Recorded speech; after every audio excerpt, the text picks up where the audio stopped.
That night, Danny decided to work late.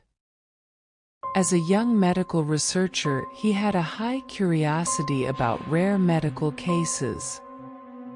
And often, his curiosity led him to places not many people would explore, including an old hospital on the outskirts of town that was no longer fully operational.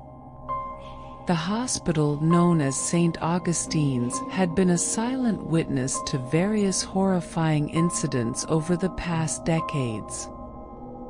The building itself stood with a majestic yet now menacing Victorian architecture, peeling paint, broken windows and corridors only lit by the dim moonlight. Danny entered the building with his backpack filled with medical records, an old laptop, and some recording equipment. He had heard stories about the basement of the hospital, where unidentified or unclaimed bodies were stored. It was said to be the epicenter of paranormal activity in the hospital. The deeper he explored the dark and silent corridors, the colder it felt. Not just because of the night air temperature drop, but because of something else, something more terrifying. The sound of his footsteps echoed in the empty hallways, reminding him that he was the only living soul there. Or so he hoped. As Danny entered the records room, he began to feel an odd sensation. The air in the room felt heavier, and there was a strange smell that was hard to describe, a mix of formalin, dust, and something very rotten. He tried not to think about it, focusing on his goal to find old medical records that might be useful for his research.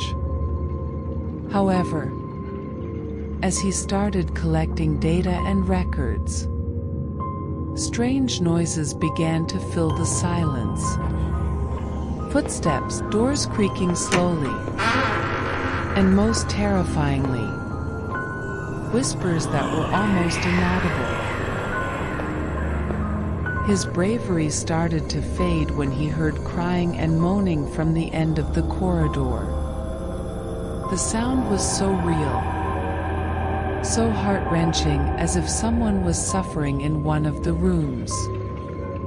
With heavy steps, Danny decided to follow the sound, hoping to find its source, or at least to prove to himself it was just his imagination. But as he approached the room from where the sound came, the crying suddenly stopped, replaced by a terrifying silence.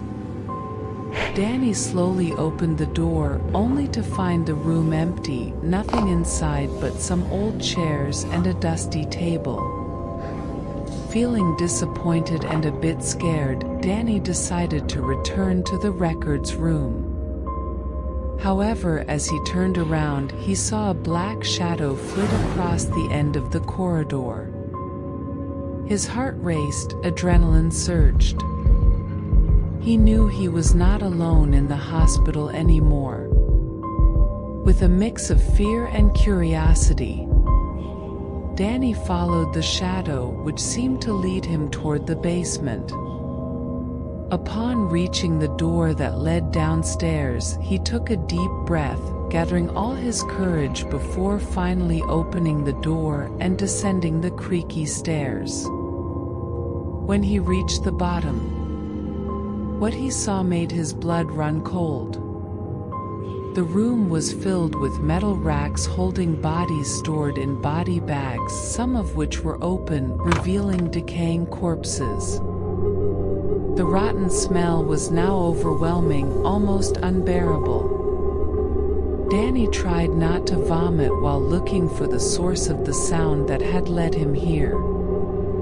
Suddenly, he felt an intense cold draft hit him from behind. As he turned around, he saw the figure of a woman dressed as a nurse, her face pale, eyes lifeless, standing among the bodies, staring straight at him. The figure did not speak, but Danny could feel a deep sorrow and pain from her empty gaze. He wanted to run, but his feet seemed glued to the floor. The woman began to move closer, and that was when Danny realized he had to get out of there before it was too late. With the last bit of his courage, Danny ran as fast as he could, climbing the stairs, running through corridors, and finally making it out of the building. He did not stop running until he felt he was far enough away from the old hospital. After that incident, Danny never set foot in St. Augustine's old hospital again.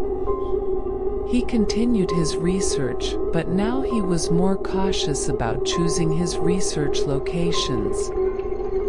The terrifying tale of that night remained alive in his memory, a haunting reminder that there are things in this world that still cannot be explained by science and logic.